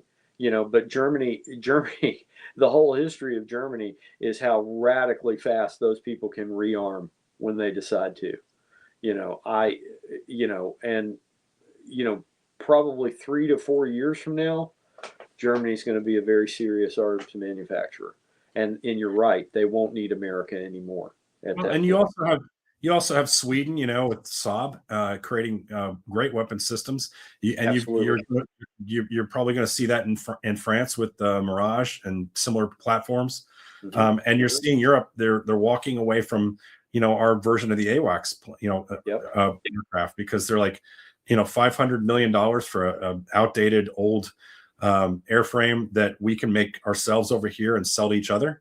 Sure. I mean, I think Trump has forced the hand of Europe to his detriment. And we're looking at hundreds and hundreds of millions of dollars of years of arms sales that are going to be walking away from American military industrial complex. That's absolutely. And I think it's going to be really horrible for the United States military industrial complex, because those weapon systems, those companies need those extra sales. Right. And I can't see us giving these guys 40% increase in military spending. We can't afford it. What Hexit's fortunately, the United States of America, weapon systems are not our only way to make bread and butter. We're really blessed in this country. We can, it's not just, we don't just arm the world, we feed the world. You gotta keep in mind, and also from a standpoint of what we have in the way of mining resources in this country, untapped mining potential. I mean, the Carolinas are a gold mine of lithium. It's just not been extracted yet. I mean, and lithium is going to be the future of battery technology all over the world as we transition away from hydrocarbons. America is blessed in so many different dimensions, that we will probably be just fine, but the world is certainly realigning in a way that we've not seen in 80 years. We're in a different place now. Yeah, we have Vaughn saying, keep in mind climate change, renewables and clean energy are the future, not fossil fuel. I mean, I think you're right on that. I mean, if we want to be energy independent, which we are not, we keep saying we are, but we're not. But we do need to have solar and wind to help augment our energy costs. And then Richard down here says he'll be buying all the defense equipment that the USA produces. And the answer is we'll be having to find new markets for it. We'll still be selling it to places like Saudi Arabia, the Emirates, Jordan, Kuwait, but it still would take a huge chunk out of the market if places like Poland and Germany and et cetera, we're not buying U.S. weapon systems. Those Patriot systems that are seen, in a lot of different NATO countries would not be being bought by European countries. You have many different types of airframes that we sell, older versions of them, but we sell in that part of the world. Which, in fact, many of which are going to be used in Ukraine right now. You have 16s, and you have Polish weapons. Polish country Poland buying U.S. weapon systems. You have all sorts of missile systems that they utilize, and those kind of things are just they're gonna be hurt in their arms sales. And our goal is to quadruple our weapons manufacturing in the next 3 to 5 years, something like that. Hexit wants to quadruple it. And the only people going to be buying that stuff is Americans. Imagine what we're going to be paying for weapon systems if we quadruple our arms production. It's right now we're $1 trillion a year, and he wants to get to 1.5 trillion. It's a preposterous number, and we just don't have the money to pay for all that stuff, and it's really going to hurt the U.S. arms industry. I always got a couple questions. Just in case you want to start reading some questions. Oh yeah, down below this. Yeah, sorry, I'm reading stuff off my page, and she's writing some of them down. I could read it. Yeah, Deborah says we better start building some refineries. We're already at refining capacity. Yeah, yeah, for sure. Right on the money. What does this one say? Sure, I can't read that. Honey. My wife's handwriting is I'm sorry, it's beyond worse me. than a doctor. Yeah. Sure, we export a lot, but what about our reserves? Well, we're depleting right now our reserves because we're trying to keep the price of oil in some reasonable amount of check. And the Republicans have had several opportunities to replenish the strategic petroleum reserve and have passed on it, thinking it was useless and not needed. So, and that's the truth. And they can say whatever they want, but they cut it out of their budgets. So that's where we're at. And it would take, half a decade to replenish them if we started today. So there's going to be some real economic pain over the next couple of years. Yeah. It's going to be tough. Let's see, even more resource wars and migrations because of it. Yep. Things, it was NATO allies buying those systems. The thing is, it was NATO. That's true. NATO, and I think NATO is going to start moving away from buying U.S. systems. They really are. I mean, what NATO needs without an America is weapon systems that are what they call NATO systems. When you're fighting overseas, they have NATO rounds, 7.62 millimeter rounds that all NATO countries there can utilize, right? Or we'll have the M4 rifle with the 5.56 rounds. So those are NATO systems. And so those kinds of weapon systems would just lose the American component of that. And they would start importing and creating more weapon systems that were NATO weapon systems, but would be utilized by those countries minus the United States. It would be a real shocker to the U.S. economy. Let's see. It has been predicted the Earth will have the hottest year ever this year. We could go past 1.5 degrees. Man, you're not kidding. And, I'm not a big anecdotal guy when it comes to this shit, but up where we live in Highland County, Virginia, people keep talking about how the season's getting shorter and shorter and shorter for these ski resorts that are around us. And, I keep my eye on that kind of stuff in Canada. It's like, how long is the outdoor ice rink season? And it's becoming shorter and shorter and shorter. And here where I live, it's the ski season. And that's not, I don't care as it relates to skis or ice hockey. I care because that's literally a barometer for how the climate is changing. And it's scary. Now we happen to live at 2,200 feet up here in Highland County, Virginia. We don't even need air conditioning, but the rest of the country is going to start heating up to the point where, energy costs are going to skyrocket, both trying to keep your place warm in the wintertime and cool in the summer. You're going to have a lot of problems with climate change. And we have an administration that won't acknowledge it, won't even allow, they don't even want to allow people to have windmills or solar because it benefits the U.S. petroleum industry. Let's see. Brad says Trump gave the world the kick in the pants we needed to get our shit together, figure out new pathways for the international trade and work together. The only thing we can thank him for, that's Canada. Canada had all our eggs in one basket. Yep, you're right about that, Brad. No argument with me here. I'm glad. And I'm glad that at a time when he did that, we had Mark Carney who could step up and do this job. I mean, he's really turning out to be, unless you live in Alberta and you're a hardcore conservative that lives in Alberta, most of the rest of the country feels like he's doing a pretty good job. And I'm one of those believers. I believe him. And by the way, the rest of the world believes it too after his Davos discussions. And I think it was his Davos speech. Or was it the G7? Anyway, I think it was Davos. I mean, this is a guy who's, ready for prime time and people are willing to follow him. And imagine that Europe is willing to follow a Canadian across another ocean with what he's talking about in terms of diversification of economies of scale and the U.S. and military spending and military resources, shared military resources. Let's see. I'm just going to look at you. I'm going to take one from Holly. You got another one over there? Because I'm trying to get some Facebook and some Substack. I don't like to neglect my Substack people, but all I'm seeing is Facebook and she sees the Substack. Yeah. So Deborah, sorry, people, don't get mad at me. A lot of these are comments more than questions. Trump has captured the military industrial complex, a large percentage of it, at least. They're going to make bank. Well, I mean, he's going to make. What do you think about that? He's going to make bank on everything. His kids are jumping into military contracts, Absolutely. and apparently no more conflicts of interest anymore in the U.S. government. Absolutely. Yeah. Well, listen, 'twas ever thus. I mean, man, go back and look at the Bush family and how much money they made, and look at their cozy relationships with Halliburton and all of that. I mean, it's how it works. It's awful, but it's how it works. But we have to admit that this is at a level that we've never seen in our lifetime. I mean, this is crazy. Yeah, because there's not even any discussions about it being unethical anymore. Right. Well, I mean, well, wait a minute. Okay, yeah, it's unlike what we've seen in our lifetime, but it's not unprecedented.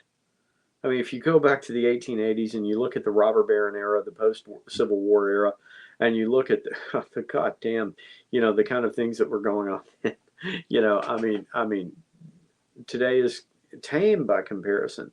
I mean, we've been here before. We've survived it. And then, toward the end of the 19th century, you get Teddy Roosevelt and you get the progressives coming in, and fighting it back. The pendulum swings in American history, and we're swinging wide right now, but I personally believe it will swing back. It will, Yeah. America's, we're, many things are stacked in our favor, geographically, demographically, economically, resource wise. It goes on and on and on. We'd have to work pretty hard to fuck ourselves, out of a brighter future. Now, there have been times in our history where we have 1861 to 65 comes to mind, things like that, but for the most part, we do a pretty good job of reining it in before it goes off the rails. I was born in 1968, and if you go back, people say all the time, they go, well, Donald Trump's the worst president I've seen in my lifetime. And I look at him and I go, well, he's not the worst president I've seen in my lifetime. And they go, who do you mean? And I go, well, when I was a kid, we had Richard Nixon, and Richard Nixon was every bit as corrupt and as venal as Donald Trump, except Richard Nixon was competent. Truly dangerous. I mean, I've heard this argument different times with different people in the past, and you and I were kids when he was around. I don't think that you would see the same. Like, Richard Nixon was basically, forced from office because he lied about a break-in. Do you know what I mean? Like, that, it was one pretty much a series of events that kind of was one event that stretched itself out, and he covered it up. And back then, it mattered. The cover up mattered. Yeah, but Richard Nixon, we now know, colluded with Henry Kissinger to thwart the peace talks in Paris, prolonging the Vietnam War by 2 years. Richard Nixon authored a secret covert war in Cambodia that nobody even knew anything about, complete with B-52 bombers. I mean, it goes on and on and on, the kind of malfeasance that he and Kissinger were war criminals. And he had McNamara as the Secretary of Defense. Yeah, Donald Trump he's a boob. He's a carnival barker. He's a huckster. He's not a, I don't know. Well, maybe he's branching out. Maybe with Iran, he will reach war criminal status. He certainly thumped the dancing around the border of it now pretty handily. Yeah, he's talking about going after infrastructure in Iran, bombing bridges, doing things like that, which by anybody's, by any humanitarian standard would be a truly evil thing to do.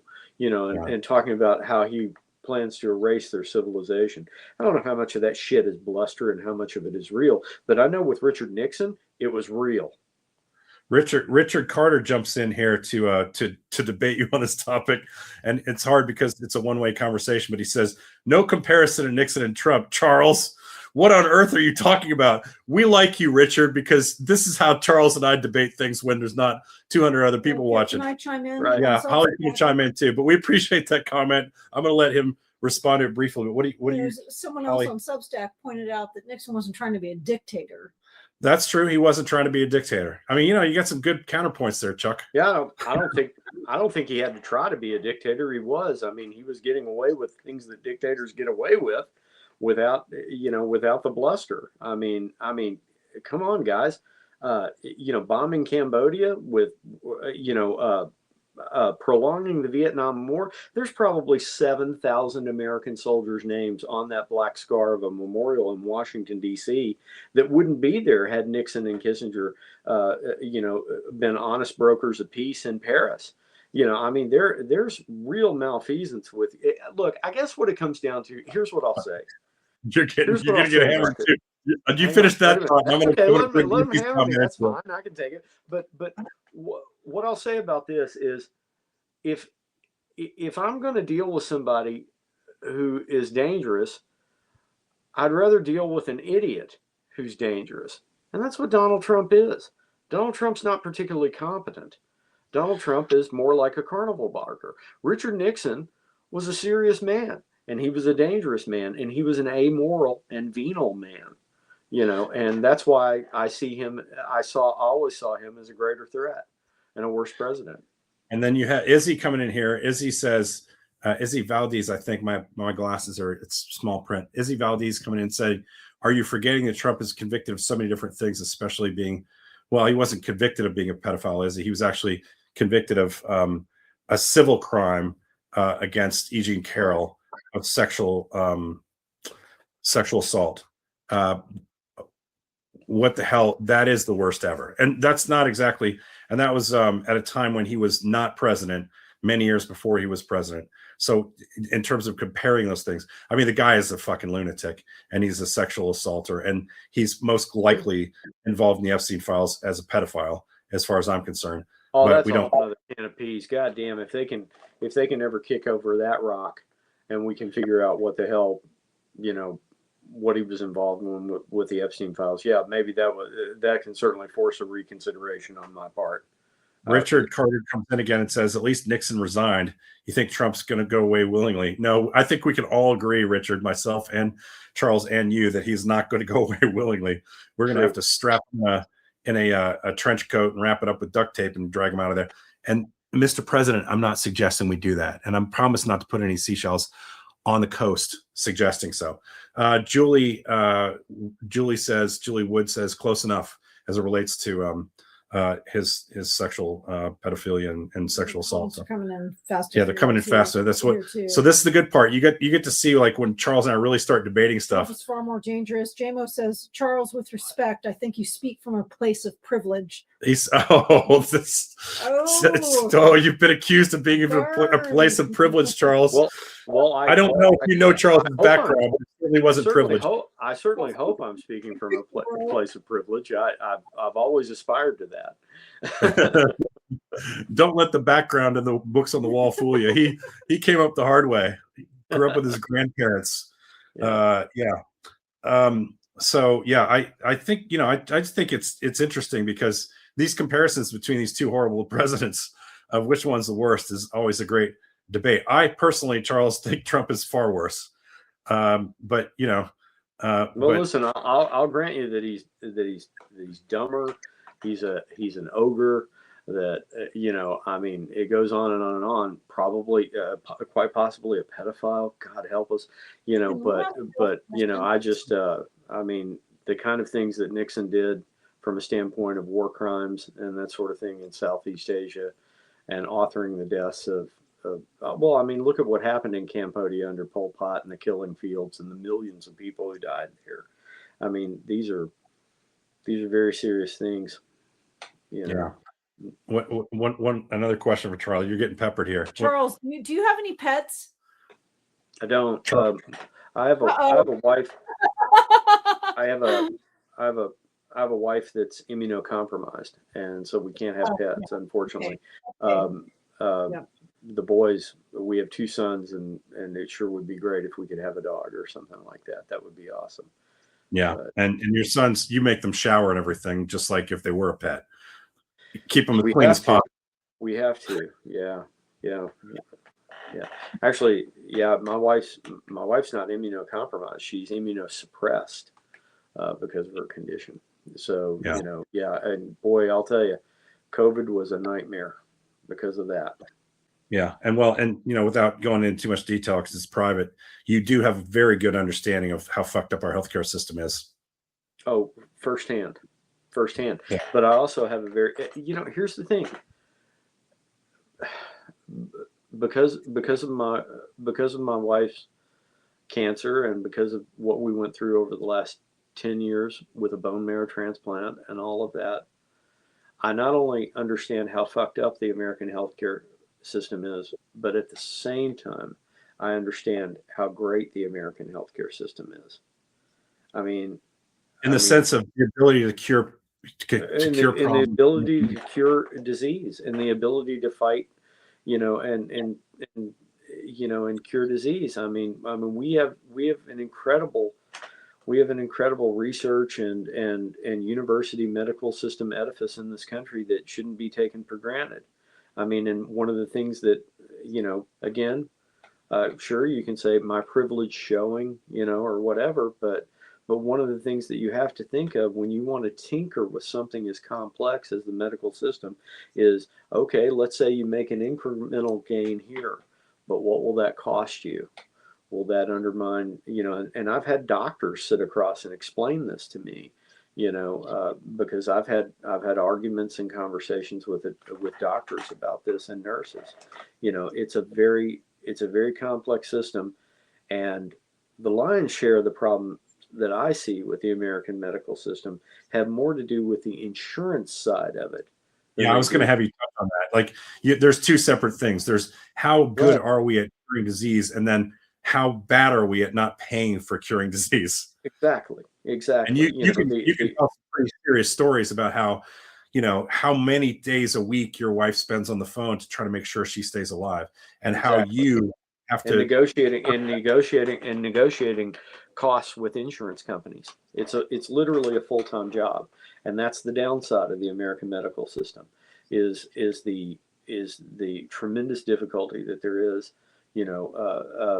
with the economic side of things. But from a standpoint of what America brings to the table, uh, from a standpoint of when your fat gets in the fire with a serious disease or a terrible accident, and what can be done for you by trauma surgeons or oncologists in the American medical system, there's no equal to it anywhere on earth.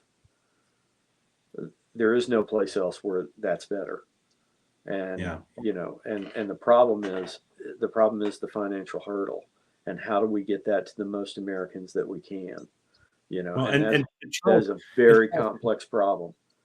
You know, and Charles, when you talk about that, how much time and energy does it also take from you when you're fighting a disease like this, when you have to spend all your time arguing day and night with these people who are well, I'll tell always you, Jeff, there questioning are people you? who can't do it and they die.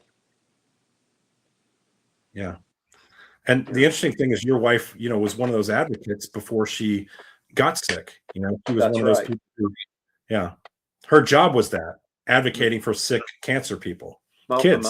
my wife has worked her entire life in the nonprofit space as a fundraiser and an executive director for nonprofits, and she was involved with that before she got sick, and then the irony was that she fell prey to that as well. And here's an anecdotal story about that situation that's kind of interesting to people. Like you were talking about people who are fighting with insurance companies. It's more than that too.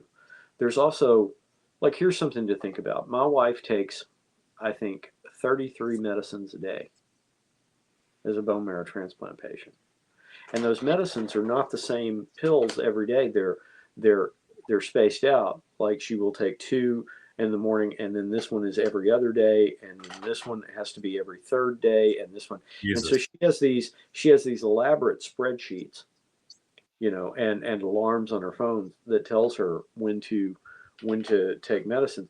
She was at the hospital one day, and and she was talking with her nurse, and the nurse was inputting some data about her vitals.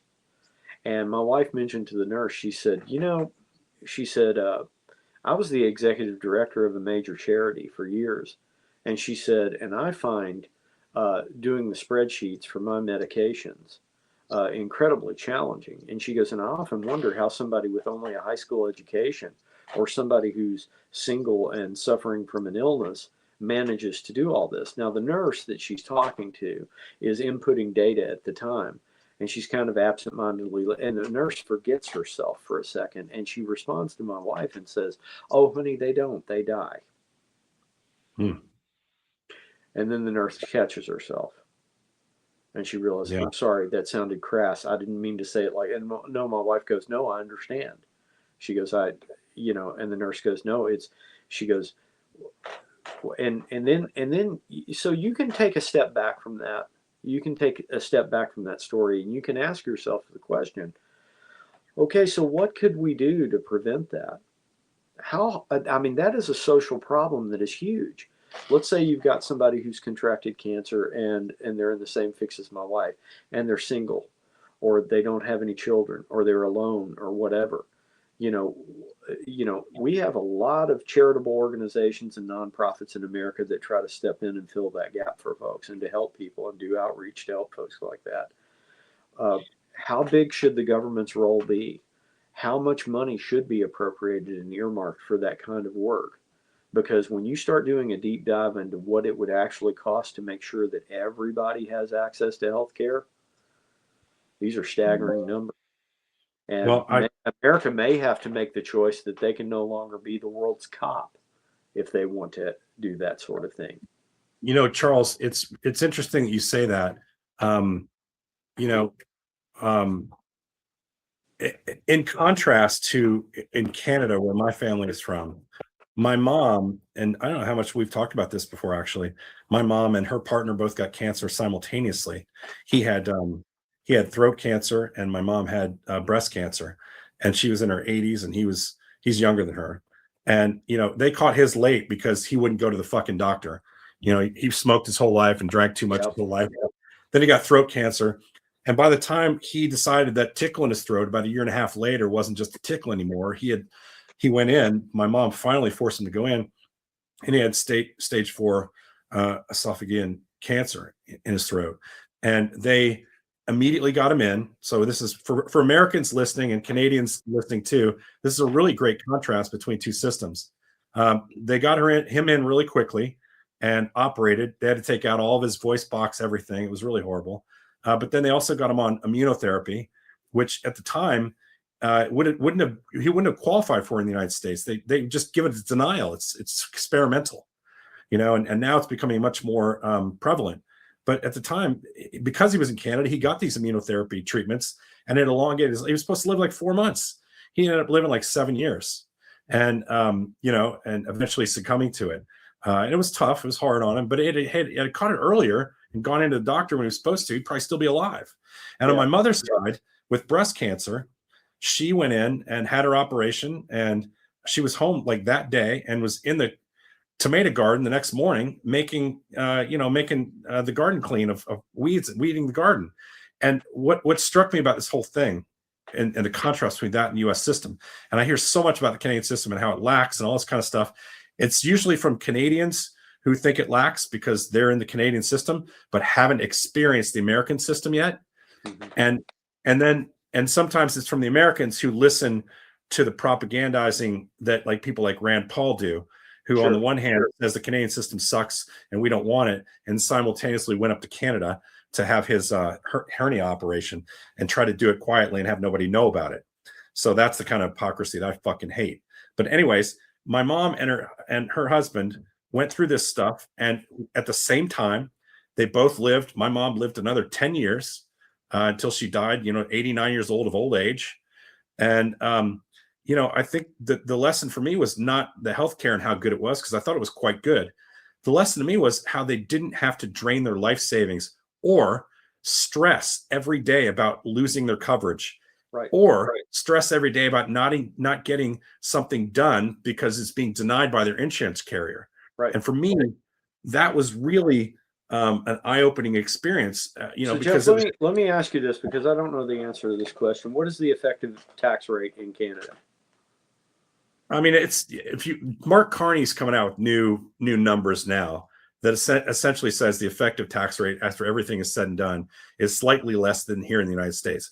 But I don't think that number's right. So the numbers that I've heard of the effective tax rate in the United States, the state, local income tax, et cetera, falls around 33% on most Americans, is what the numbers I've heard. Are we in agreement on that? Or sure, that's roughly okay. Yeah. If you add, but my understanding is that Canadian income tax is north of that, more pushing up more toward 40-45%. I don't know if it's 45%, but I wouldn't say 40%. That's probably too far off. Let's say it's 5%. Let's say it's 5% higher than the United States. Can you sell that and win an election? If it's what, 5% higher? Yeah. I don't know if you can. If you tell people, listen, I want to fix the American healthcare system. Here's what I'm going to level with you. Here's what it's going to take to do it. You're paying an effective income tax rate right now of 33%, and next year you're going to pay 38%. That's what it's going to take. That's what it's going to take. Vote for me. Would Americans vote for it? I don't know if that's a fair number, and I'll tell you why. Because I think you're assuming that 8% difference or whatever it is in Canadian American taxes is just a healthcare cost, whereas really it's a lot of other social programs that are wrapped into it. Sure. Education's that's not as expensive as it is here, et cetera, et cetera. And and I think like you would find here, for instance, doctors get paid a fortune compared to doctors in Canada. Sure. And your medical costs as it relates to prescriptions, for instance, is a fraction in Canada of what you pay here. So I think it's not necessarily a fair comparison. What I would say is you don't sell the number. You sell the idea that you're no longer going to have to fight with your insurance companies anymore. And how much is that worth to you? And you're no longer going to have to worry about being denied. I understand that, and I agree with that tactic. Coverage.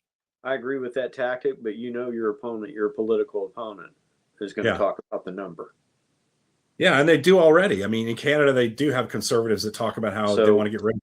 They want to privatize the healthcare system up in Canada, but it's one of at the end of the day. At the end of the day, the only way that you can affect change is by winning the election. Yeah. You're trying to come full circle on me, Charles. Huh? You're trying to come full circle on me. Well, it's a problem. It's like everybody wants to talk about these social problems, and they want to talk about, hey, we just need to do this. And then when you start talking to them about, well, it's going to cost X, all of a sudden everybody's turning their pockets out going, well, no, I'm not interested in that. And they don't show up when it comes time to fucking vote.